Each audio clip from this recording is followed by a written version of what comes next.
Hey YouTube, it's your boy Goody Two Shoes, and today I'm bringing you guys a new video. I got my boy Jake here with me today, Hey, Goody. Thanks for having me on. and we are bringing you the first episode of what I call the Wrap. This is going to be kind of like an informal or talky episode, and we're just going to talk about the new rankings that came out for college basketball today. So, right off the bat, you can see on the screen I've got 1 through 5. We're just going to go through 5 at a time, 1 through 25. We are only going to do the ranked teams, and you can see on the left it's got the number that they are ranked this week, and on the right it's got the number they were ranked last week. So at the top we've got Villanova, and let me preface by saying that under the good wins and good losses, I did that. Well, not good losses, just losses, because I just put all of everybody's losses in there. So for the good wins and the rankings in either column, I put just numbers of the teams that were ranked and what they were ranked at the time. So for instance, Providence right there is number 11, and now they're like number 23 or something. So I just did it at the time what the team was ranked. So as you can see, I don't really disagree with Villanova. I don't think they play the toughest of competition, but as you can see, they did have two tough non-conference opponents there with Oklahoma and at Virginia, but they lost both of them. They also lost to Providence, but yeah, they got blown out by Oklahoma, but then again, they blew out Xavier. So what do you think, buddy?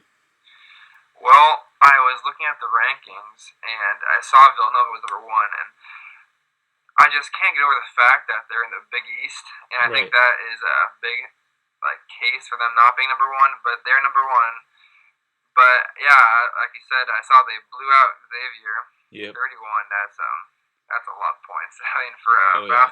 college basketball game, 31-point win is amazing. Yeah.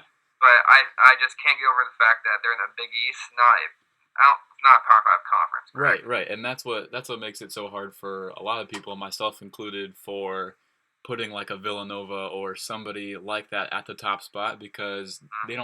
they don't have the competition of the Big 12 or the ACC or whatever other big conference there is.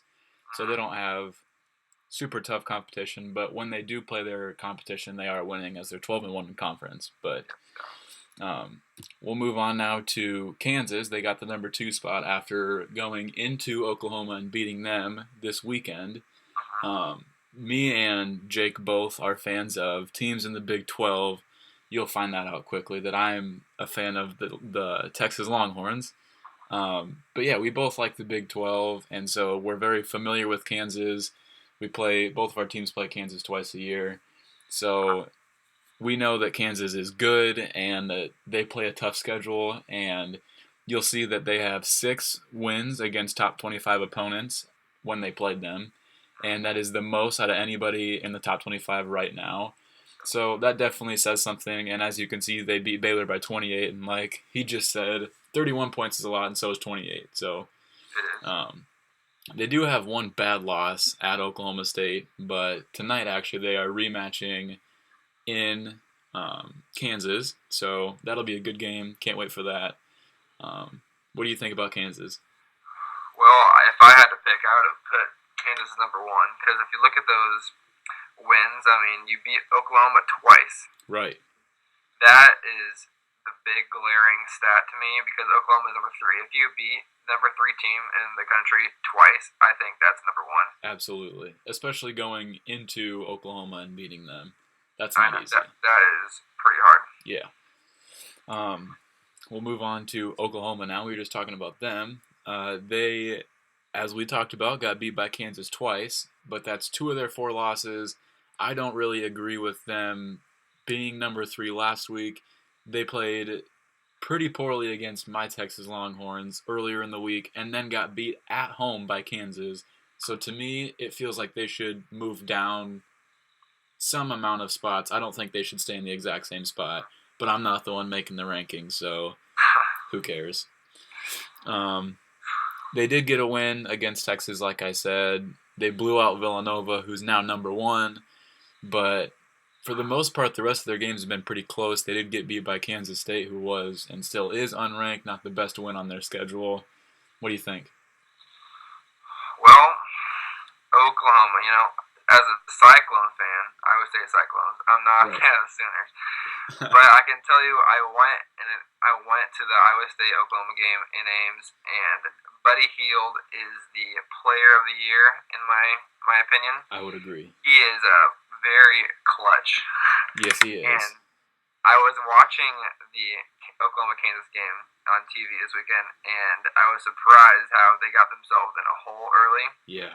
And I was just wondering how they were so high. And we'll talk about more teams that I don't believe should be up in number 10. But Right. I do believe Oklahoma is number 10 team, but not number 3, like Right. you were saying. I think, like you said, Buddy Hield is the best player in college basketball this year. A lot of people have good thoughts about Ben Simmons and the hype that comes with him as he was like the number 1 overall recruit or whatever. But going to LSU, he hasn't proven that he can win. He won at the high school level. I think he won like 2 championships in high school. But then he picked to go. He could have gone probably anywhere, I'm just assuming. He probably could have gone anywhere. And he chose LSU for good reason. I don't know if all of you guys know the reason, but he had like a godfather or something on the staff at LSU. Yeah. So he went to LSU, but now he can't prove to win. He is putting up great stats, but he's not winning enough. And I hope they make it into the tournament, but I still just think Buddy Hield is on a whole nother level. I agree with that. I do think that they are a top 10 team, maybe even top 5, like you said, but definitely not number 3, especially after playing a bad game at home against Texas, who they probably should have beat pretty handily, and then getting beat by Kansas. But whatever. We'll move on to Iowa now, who also had a loss last week and did not move in the rankings. That kind of blows my mind, but Indiana is good. That wasn't like a horrible loss. As you can see on there, one of their losses is to Dayton. Dayton was unranked at the time, but now Dayton is 21-3, and they're ranked like 19th or 15th, something like that. So that's not an awful loss. I think all of their losses are pretty good, and as you can see there, all of their losses are to teams that are currently ranked today, and they are all by single digits. So no blowout losses, and as you can see, their wins against top 25 opponents have all been double digits. We are both from Iowa. Like he said, he's an Iowa State fan, so we do have close roots with the Hawkeyes. I don't know. I don't hate them, don't love them, not a huge fan of them, but I do think they deserve some respect this year because they are a good basketball team. I just don't know about number 4. Number 4 is very high on my list, but when I look at the good wins, I look at Wichita State, and Wichita State I don't believe is even ranked anymore. They are not. Wow. So, I mean, it does say back then when they played they were 20, and they did beat by 23. And then I do remember when they beat number 1 Michigan State, it was without Denzel Valentine, their best player. Right. But at Michigan State is a very respectable win by 17 with Denzel Valentine, and Purdue has proven to be a Big Ten contender in what is a very good Big Ten conference. But the losses at Iowa State, which probably should have been in their good wins category after that. It probably should have, you're right. Impeccable comeback by Iowa State. Absolutely. And I did watch the Indiana game recently, and that was a very good game. Came down to the final minute. I do believe that they are a top 10 team. 4 may be above what I believe, but I do believe that they are a very, very good Hawkeye team. Right. Just going to touch on the Michigan State thing. Yes, Denzel Valentine was out when they were number 1, but you can't be a number 1 team without like other players other than him. I don't think you were saying that they are trash without Denzel Valentine. No, not at all. And 100% they were definitely not a number 1 team without him. But the fact that they beat them twice and by double digits, they went to Michigan State and beat them. So that says a lot about what kind of team they are. But yeah, I don't know that 4 is the best ranking, especially coming off a loss, not moving in the rankings once again. So now we'll talk about North Carolina. Personally, I think that after their hiccups with Northern Iowa and Texas, I think that North Carolina has been one of the most consistent teams in college basketball. They do only have 4 losses, 3 to teams that were unranked when they played them, but now 3 of those teams are ranked. One of their wins also is now not ranked, though. Maryland was a very good win, though. They beat number 2 Maryland in North Carolina, so that was a very good win. I think Bryce Johnson is just a stud. I remember one game, I don't remember who they were playing, but Marcus Page was out, and he had 35 points and 20-some rebounds, and it just blew my mind. I didn't know he was capable of that, but what do you think about North Carolina? Well, I am personally a fan of North Carolina. Right.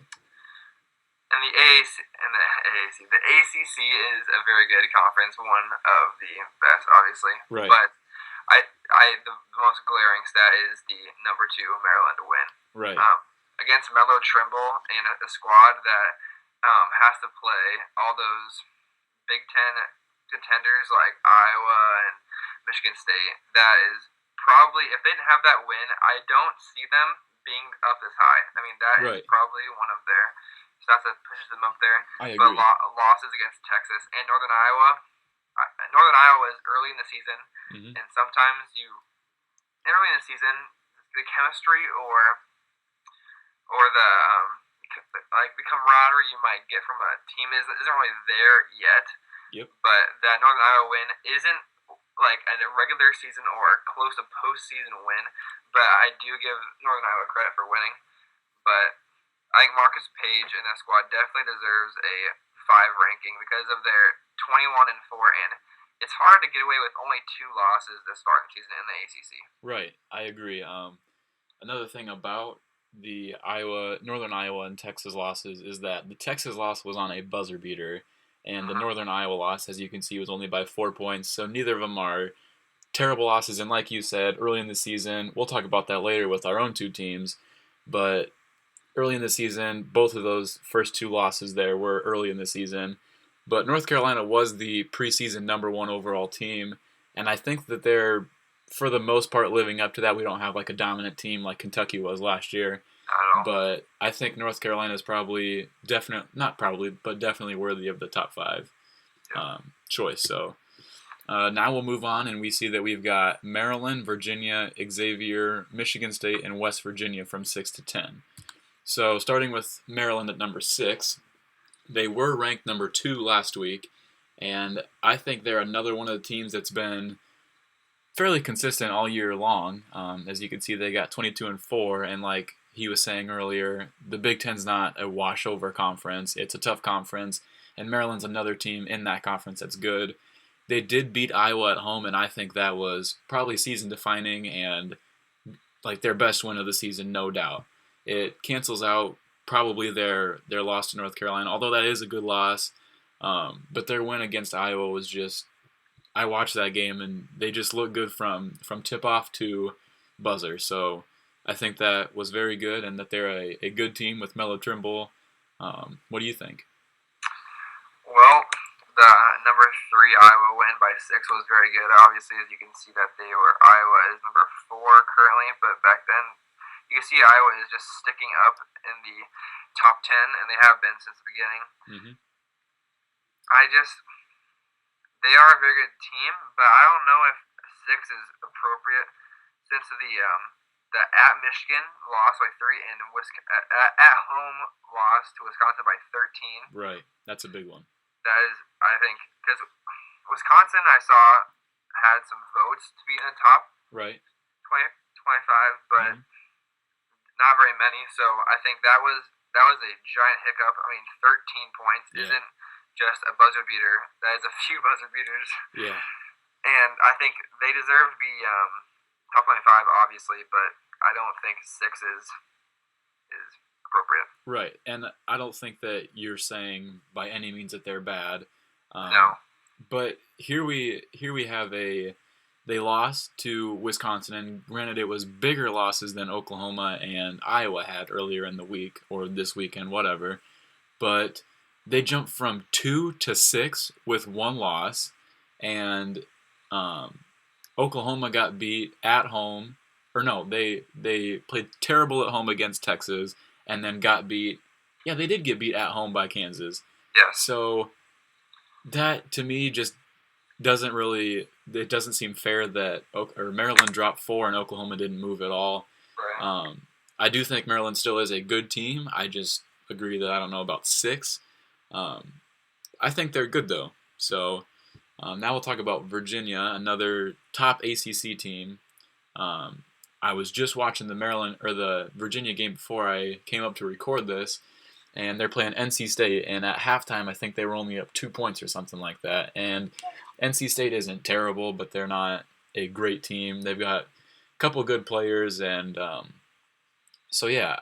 I also, as you can see here in their losses category, all 5 of their losses were to teams that were unranked at the time, and the only team that's ranked now would be Duke.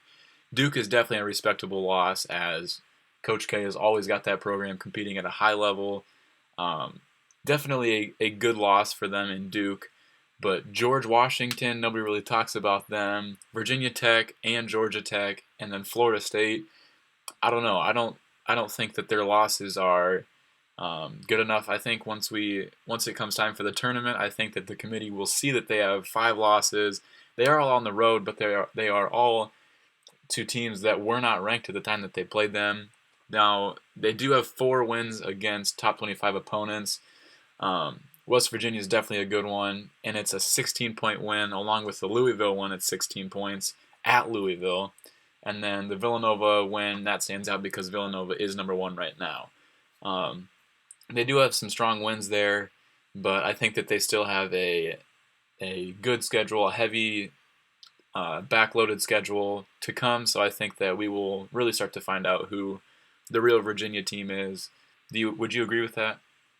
I would agree that they are a strong team. I mean, they've been in the tournament for the past few years. Right. And I remember watching them in the tournament last year, and they were, I believe they were a 2 seed. Mm-hmm. And they lost in the round of 16, I believe. Yep. 3 rounds. Something like that. And I think they have a nice squad put together, but looking at the losses, 5 losses to unranked. Right.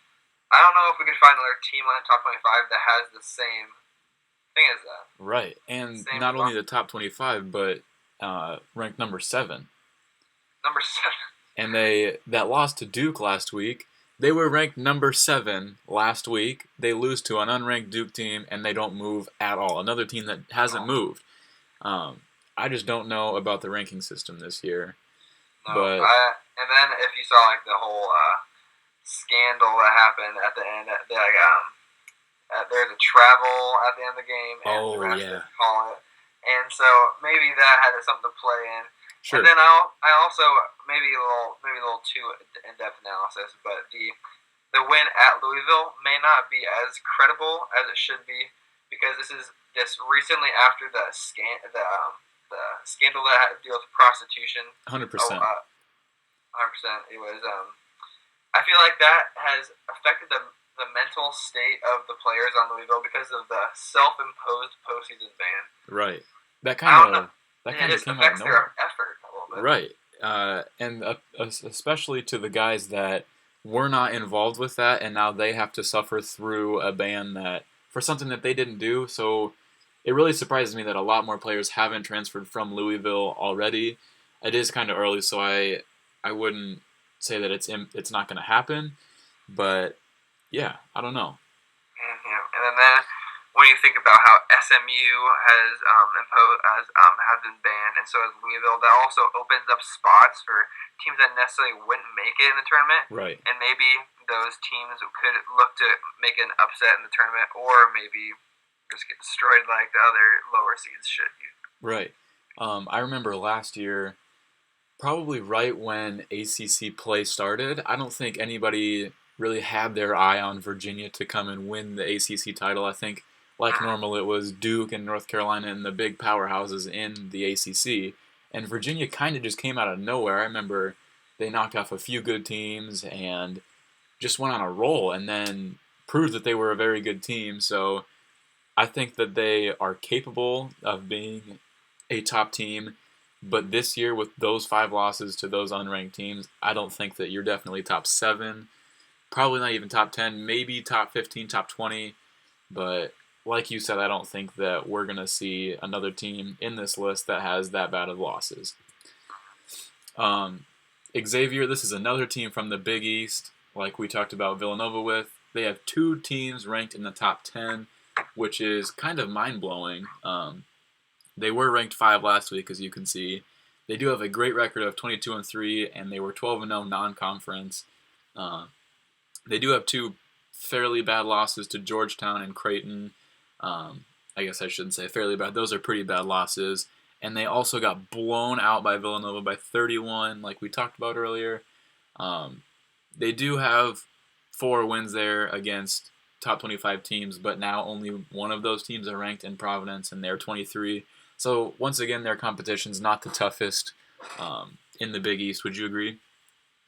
Well, like I said about the Villanova is the Big East, and I don't really know if, they are good wins since they are top 25, but 23-24 aren't really that good of good wins. Right. You know what I mean? Right. And then the loss at Creighton and Georgetown. And at Villanova, I'm just going to toss it out the window. It doesn't count because a loss at Villanova by 31, I don't think that should be on its own column of bad losses. That's a blowout. That's All embarrassing. I gotta say is, they're in the Big East. They don't have that much of competition. 8 is a little high for me, and right. I think they believe down the 20s. Right. Next is Michigan State. Michigan State has been pretty inconsistent, I would say. Starting out the year ranked like 13th or something like that, having the huge upset one of the first games of the year against Kansas. Nobody really expected that. So they beat Kansas and they moved their way up to like number 3 or something, and then they're eventually number 1, get beat by Iowa, and then, well, before they got beat by Iowa, they lost Denzel Valentine, who was their best player and probably could have been up for best player of the year. They lose him. They lose a few games here and there. That at Iowa loss isn't as bad as it looks on there because they weren't ranked at the time. They did get beat by 13, but it was at Iowa without their best player, and Iowa has proven to be a good team now. They did lose at Nebraska, or to Nebraska and at Wisconsin, but those are both games by 1 point. They also lost at Purdue, but then again, it was by 1 point. So they've been in some close games, and they do have 3 good losses or good wins on the left there. I don't know. They've just been kind of been inconsistent. What do you think? Michigan State definitely deserves to be Michigan State definitely deserves to be a Big Ten team solely because of those 3 losses are by 1 point, and if you take those and put them over to the win side, you have a 11-2 conference record, right, and a 24-2 record. Yep. If you go to the top, I'm looking for 24-2. There's no 24-2. The best is 22-3 at the top. Yep. So easily they could be number 1. Right.